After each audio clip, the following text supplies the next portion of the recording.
मां कालरात्रि की कथा। संहार और कल्याण की देवी मां कालरात्रि मां दुर्गा के 7वें स्वरूप के रूप में पूजी जाती है। यह देवी शक्ति का अत्यंत उग्र और भयंकर रूप है, जो दुष्टों के संहार के लिए जानी जाती है। लेकिन यह भक्तों को शुभ फल प्रदान करती हैं, इसलिए इन्हें शुभंकारी भी कहा जाता है। मां कालरात्रि की पूजा नवरात्रि के 7वें दिन की जाती है और ऐसा माना जाता है कि इनकी साधना से व्यक्ति को हर प्रकार के भय, शत्रु और दुष्ट शक्तियों से मुक्ति मिलती है। मां कालरात्रि की उत्पत्ति प्राचीन काल में दैत्यराज रक्तबीज ने अपने कठोर तप से ब्रह्मा जी को प्रसन्न किया और एक विशेष वरदान प्राप्त कर लिया।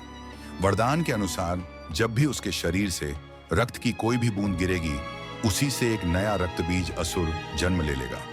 इस वरदान के कारण रक्तबीज को अमरता का आभास होने लगा और वह अपने अहंकार में चूर होकर तीनों लोकों में आतंक मचाने लगा।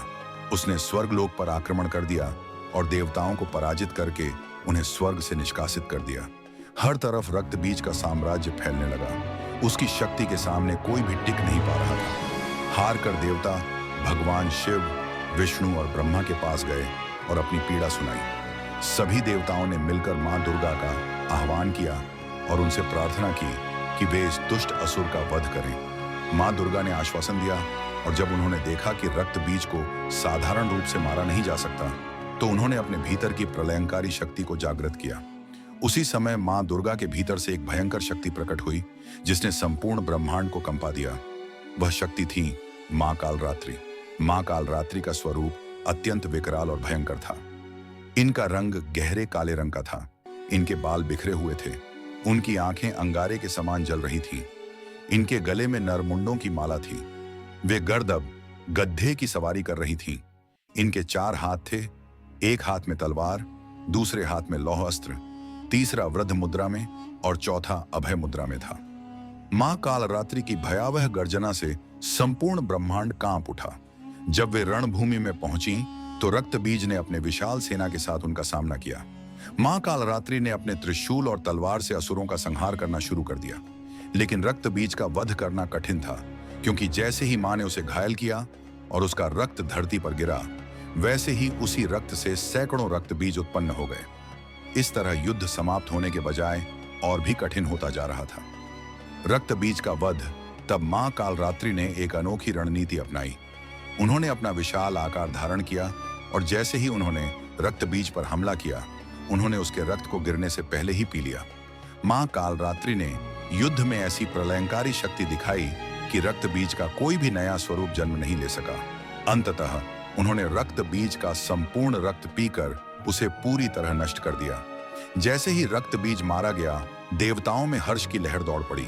चारों ओर विजय घोष गूंजने लगा और स्वर्ग लोक पुनः देवताओं को प्राप्त हुआ।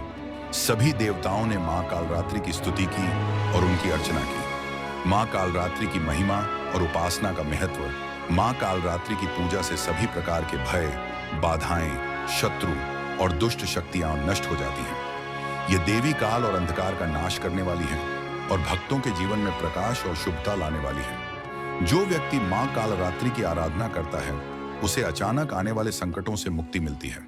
यह देवी काल चक्र को नियंत्रित करने वाली है और मृत्यु को भी पराजित करने की शक्ति रखती है। मां कालरात्रि की कृपा से साधक को अद्भुत सिद्धियों की प्राप्ति होती है। मां कालरात्रि की पूजा विधि नवरात्रि के 7वें दिन प्रातः स्नान कर मां कालरात्रि की मूर्ति या चित्र के समक्ष दीप जलाएं। लाल पुष्प, गूगल, कपूर और काली हल्दी अर्पित करें। मां को गुड़ का भोग लगाना अत्यंत शुभ माना जाता है। कालरात्रि मंत्र का जाप करें। ओम ऐं ह्रीं क्लीं कालरात्र्यै नमः। मां की कथा सुनें और आरती करें। अंत में श्रद्धा और भक्ति भाव से मां से आशीर्वाद प्राप्त करें। अगर आपको इंडियन मिथोलॉजी की रोचक बातें पसंद हैं, तो हमारे चैनल को लाइक करें और नई कहानियों के लिए सब्सक्राइब करना न भूलें।